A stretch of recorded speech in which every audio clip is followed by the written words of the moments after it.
I think I knew right away from the very beginning of the Jerusalem cylinders that they were going to be a series that I wanted to keep going.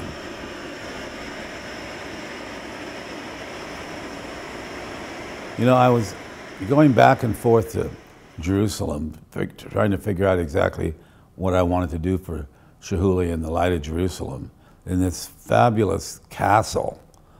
And it had gone back as much as 2,000 years. And a lot of those stones came from King Herod.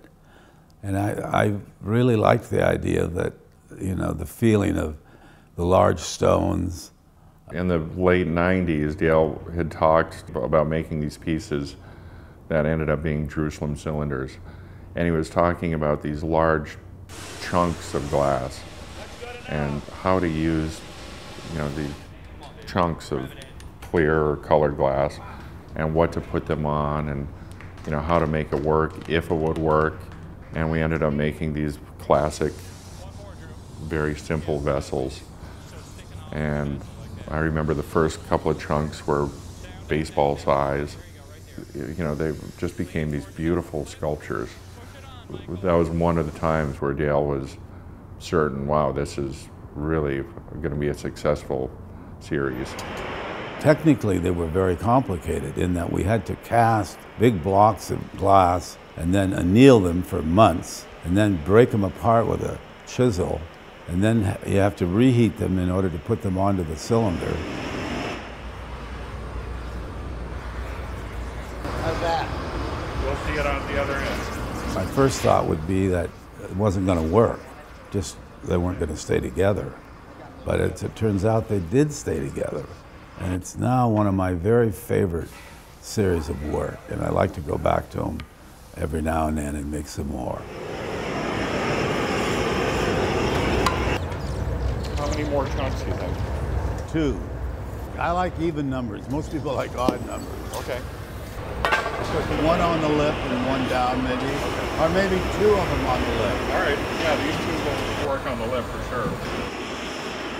Michael, you ready? On the lip. Yep. I like those when they stack up like that. That's got a hell of a chunk on there too. I know. That's the biggest one yet. What do they weigh, do you think? I would say about half as much as the total. So 50 pounds, maybe? Yeah, I would say. It's still a lot of glass. Yeah. Nice one. Beautiful. Wrapped up.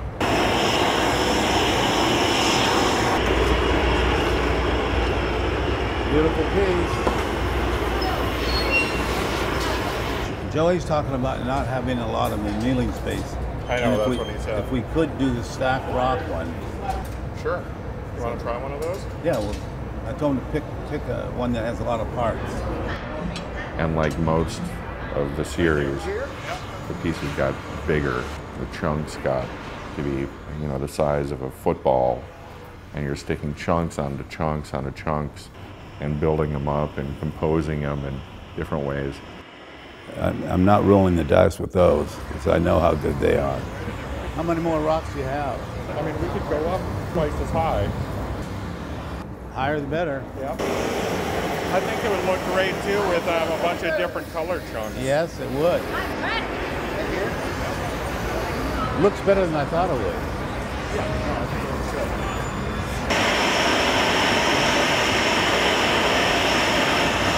That's good. Hey, you might have just birthed a new series, right? Oh yeah. These are a lot easier than the Rolos. Yes. Because the reheat's nice, doesn't it? Grab and lift. Nice and easy. Off to your right. Hey. Looking good in there.